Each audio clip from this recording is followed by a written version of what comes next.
kami dari kelompok 12 akan mempresentasikan hasil diskusi kelompok kami yang berjudul Self Management for Career Counselor yang akan dibacakan oleh teman saya yaitu Kasam. Evaluasi konseling karir, memonitor dan mengevaluasi praktik. Mengevaluasi konseling karir adalah sebuah proses yang kompleks karena hasil-hasilnya tidak dapat dikuantifikasi dengan mudah.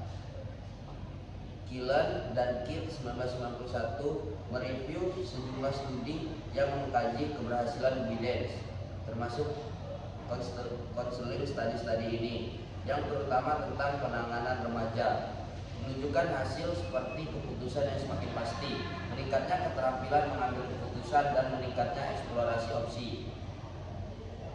Apa produk konseling karir yang sukses? Suatu bentuk perubahan tertentu seperti kita diketahui di bab sebelumnya. Perubahan itu mungkin eksternal, misalnya pekerjaan baru, atau internal, keyakinan yang baru tentang diri sendiri.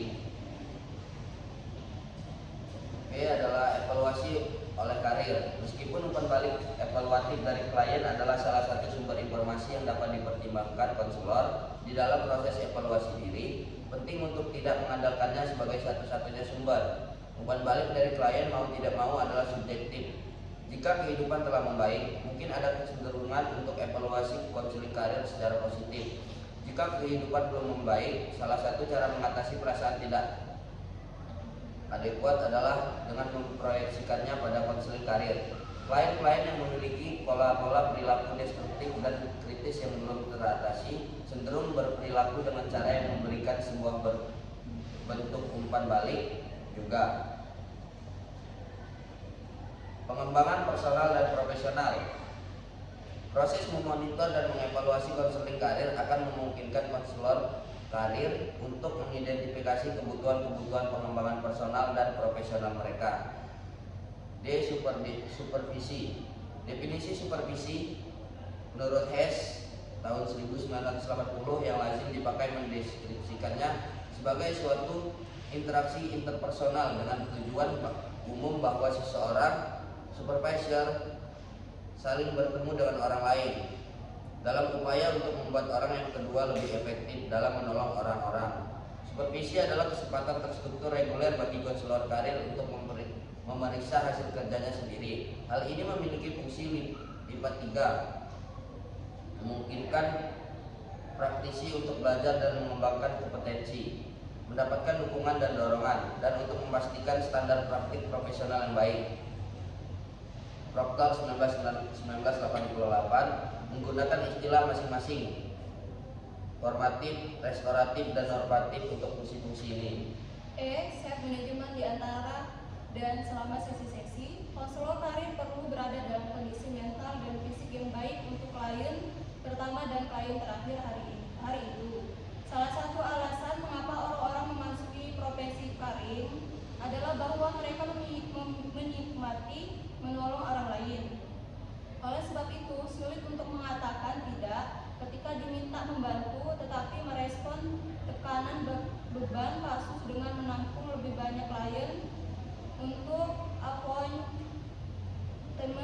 yang lebih singkat adalah rute cepat ke yang paling bagus, inefficiency, dan terburuk.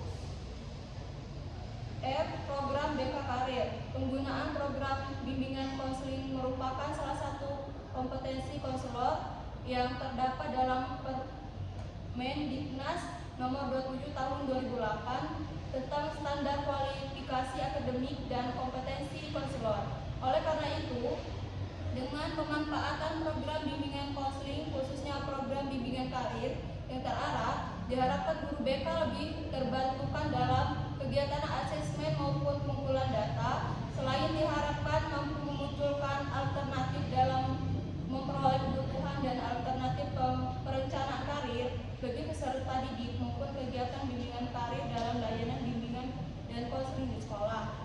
Pemanfaatan program bimbingan dan konseling karir memunculkan alternatif dalam layanan bimbingan konseling. RPL BK Karir. Sekolah yang kondusif adalah sekolah yang melaksanakan program bimbingan konseling dengan baik.